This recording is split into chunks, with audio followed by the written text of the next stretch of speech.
I've always known that some places hold secrets too dark for the light of day. Since childhood, the faded silhouette of Grayson Manor loomed in my nightmares, a crumbling edifice whispered to be cursed by generations of sorrow and madness. When I received the letter informing me that I was the sole heir to that accursed estate, I felt an irresistible pull toward the unknown, as though my fate were entwined with its rotting walls. With trepidation and a morbid curiosity, I set out on a fog-choked autumn night, determined to confront the ghosts of my past. The drive to Grayson Manor was nothing short of a descent into gloom. Along the winding, overgrown roads, skeletal trees reached out with gnarled branches, and the mist that clung to the pavement seemed to murmur warnings. Every mile took me deeper into an isolation that chilled my bones. By the time I rounded the final bend, the manor emerged from the haze like a phantom from a half-remembered dream. Its once grand facade was marred by neglect, windows like dark, unblinking eyes and ivy strangling the crumbling stone. I parked my car and stared up at the silent building, my heart pounding with both fear and a strange, magnetic anticipation. I pushed open the heavy, creaking front door and stepped into a foyer frozen in time. Dust motes danced in the feeble beam of my flashlight, and the silence was so absolute that each of my footsteps seemed to echo like a tolling bell. I couldn't shake the sensation that the house was alive, its very walls pulsing with a malignant consciousness. In the dim, whose painted eyes seemed to follow me with a knowing, sorrowful gaze. Every surface was layered with dust and neglect, yet each object hinted at stories of passion, despair, and unspeakable secrets. Determined to understand my heritage, and perhaps the curse that had plagued my family, I began to explore. In the parlor, a grand piano sat silent and neglected, its keys yellowed with age. I ran my fingers along its surface, half expecting it to burst into ghostly notes at any moment. Instead, a chill wind swept through the room, carrying with it the faint sound of weeping. I spun around, my pulse racing, but saw nothing but a shifting interplay of shadows and dust. Had the house spoken to me, or was it simply my imagination, frayed by years of suppressed terror? As I wandered through long corridors lined with decaying furniture and faded tapestries, I began to notice subtle changes, small anomalies that defied logical explanation. A door that I remembered leaving ajar was now firmly shut, a familiar rug lay slightly askew as if disturbed by unseen hands.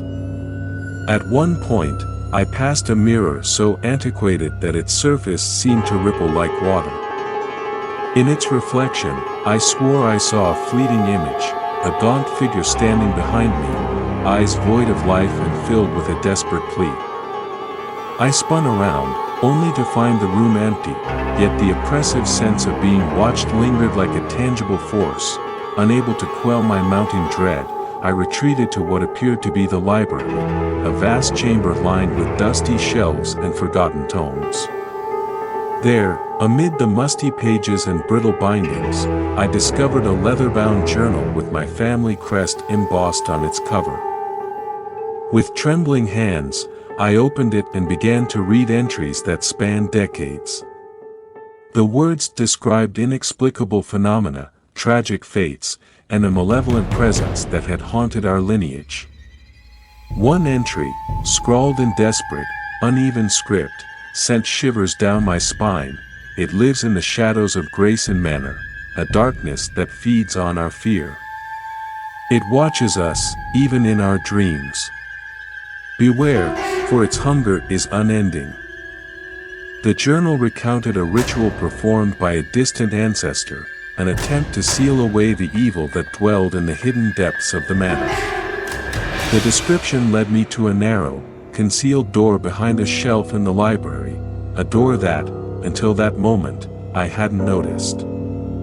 With my heart in my throat, I pushed it open and discovered a set of narrow stairs descending into a dank, musty basement. The air grew colder with each step downward, and the sound of my own breathing seemed amplified in the oppressive silence. At the bottom, I found a small chamber dominated by a stone altar stained with the passage of time. The walls were etched with cryptic symbols, and a faint, sickly light emanated from them, casting grotesque shapes that danced along the rough-hewn surfaces. As I approached the altar, the journal's final entry echoed in my mind, urging me to confront the darkness head-on. I hesitated only for a moment before placing a shaking hand on the cold stone, and in that instant, a surge of memories, fragments of a long-suppressed past, washed over me. I saw images of tormented ancestors, heard anguished cries in a language I couldn't comprehend, and felt an overwhelming presence that sought to claim me as its own. A sudden, disembodied whisper filled the chamber. "You belong to us," it breathed, its tone both sorrowful and sinister. I staggered back, my mind reeling as the room seemed to twist and warp around me. Shadows coalesced into indistinct shapes that swirled around the altar, and I felt the weight of countless eyes upon me. Panic surged through my veins, and I fumbled for the flashlight in my pocket, its beam now a feeble sword against the encroaching dark. The oppressive atmosphere pressed in until I was forced to confront the entity that had haunted my every step. In the midst of the swirling darkness, a figure emerged, a spectral presence, half-formed and shifting like smoke. Its eyes were deep voids of sorrow, and its face, though indistinct, radiated a grief that was both ancient and personal. "I have waited for you," the apparition murmured, its voice a lament that resonated with every beat of my heart. "Our blood is bound by a curse older than time. You must break it, or be consumed by it." My mind reeled as I struggled to comprehend the enormity of what was unfolding. This was not simply a restless ghost but a manifestation of a generational horror, a darkness that had festered within my family for as long as I could remember. The journal had been a warning, a desperate plea from someone who had faced the same nightmare and had failed. In that moment, I realized that the curse was not merely an external force but a malignant thread woven into the fabric of my very being. Summoning every ounce of courage, I forced myself to steady my trembling hands. "How do I break it?" I demanded, my voice echoing in the cavernous chamber. The apparition's eyes bore into mine, as if searching for the remnants of a long-forgotten resolve. "The ritual. It must be completed," it replied, its voice a mournful dirge. "Gather the relics of our past, the tokens of hope that once bound us to light, and use them to seal away the darkness. But know this, the sacrifice required is great, and the cost may be more than you can bear." I spent what felt like hours scouring the depths of the manor, retracing the steps of my ancestors as described in the journal. I discovered an old locket, its delicate design tarnished by time, hidden within a secret compartment of an ornate desk. In a dusty drawer, I found a faded photograph of a woman whose eyes shone with an otherworldly kindness, a beacon of hope amid despair. Each relic carried with it fragments of memories, bittersweet reminders of love and loss that had once defined my family. With these tokens clutched tightly in my hands, I returned to the basement, determined to perform the ritual that might free us all from the relentless grip of the curse. Back in the chamber, I arranged the relics around the stone altar as dictated by the ancient text. The symbols on the walls pulsed with an eerie, green luminescence as if responding to the presence of these tangible memories of hope. With a deep, steadying breath, I recited the incantation, my voice resonating with a resolve that I hardly knew I possessed. As I spoke the final, desperate words, the temperature plummeted, and the shadows roiled as if in agony. For a moment, time seemed to stand still. Then, with a sudden, violent burst, the spectral figure reappeared, more defined and desperate than before. "Your sacrifice is not yet complete," it intoned, its voice a blend of sorrow and fury.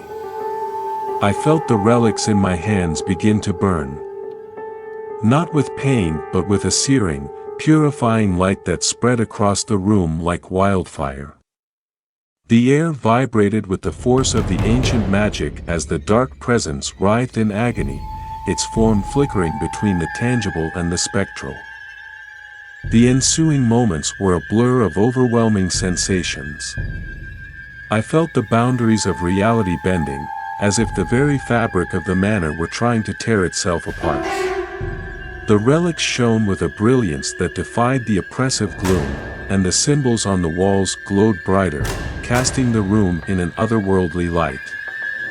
For a heartbeat, I believed that the curse might be vanquished, that the generations of torment might finally be laid to rest. But just as suddenly, the light faltered, and the oppressive darkness surged back, stronger and more malevolent than ever.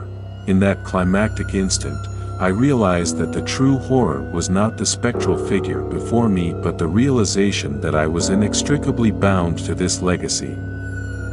The curse was not a singular evil to be exorcised but a persistent stain on my soul, a reminder of the frailty of human hope against the relentless tide of despair. I sank to my knees, overwhelmed by the weight of inevitability, and watched in silent horror as the darkness seemed to seep into every crevice of my being. Then, as if answering an unspoken plea, the relics glow steady, their light pushing back the encroaching shadows. The spectral figure wavered, its sorrowful eyes softening for a brief moment as it regarded me with a mixture of pity and resignation. "You have done what you could," it whispered, its voice barely audible above the pounding of my heart. "But know this, the curse may be weakened tonight. Yet it will never be fully broken. It is our legacy, our burden, and it will always linger in the shadows." I managed to stand, my limbs trembling as I took one last, long look at the chamber. The oppressive energy had lessened, replaced by a quiet, haunting stillness. I gathered the relics and made my way back up the narrow stairs, each step echoing with the memories of the past. The manor, though still shrouded in a lingering gloom, felt less like a prison and more like a mausoleum, a resting place for the tortured souls of my lineage. In the weeks that followed, I tried to resume a semblance of normalcy. I left Grayson Manor behind, selling the estate to a buyer who seemed oblivious to its tragic history. Yet, even as I settled into a new home far from that cursed place, the echoes of that night haunted me. In quiet moments, I would catch a glimpse of a shadow moving just beyond my peripheral vision, or hear a faint whisper calling my name in the dead of night. The curse had not vanished, it had merely been forced into the recesses of my mind, a constant reminder that some horrors never truly die. Every time I close my eyes, I relive that fateful descent into the manor's depths, the cold stone of the altar beneath my hand, the anguished eyes of the spectral figure, and the desperate incantation that bridged the gap between hope and despair. I have come to accept that the legacy of Grayson Manor is now a part of me, etched into my soul like an indelible scar. The shadows that once held me captive have receded. But their memory lingers, a quiet chorus in the background of my everyday. I share my story not for pity or spectacle, but as a warning to those who might be tempted by the allure of forbidden secrets. Some doors, once opened, can never be fully closed. The darkness that dwells within the abandoned corridors of our past has a way of seeping into our lives, a silent companion that follows us long after we think we've left it behind. And on nights when the wind howls and the world is draped in darkness, I am reminded that the shadows still remember. If you enjoyed this story, don't forget to subscribe, like, and share. And let me know in the comments below, what was the best part for you?